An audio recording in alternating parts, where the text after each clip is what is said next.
hole. We gotta loosen up the dirt for Chris. Go a few feet deeper! Poured in a coffin.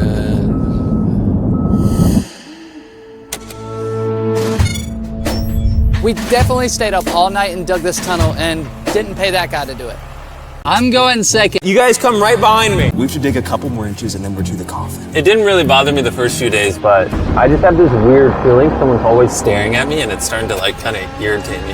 Oh, there he is. There he is. There he is. We've almost got him. What is that sound I hear? Hi, Jimmy! What? Hi, Jimmy! Jimmy! Jimmy! Hey, Jimmy, do you see us?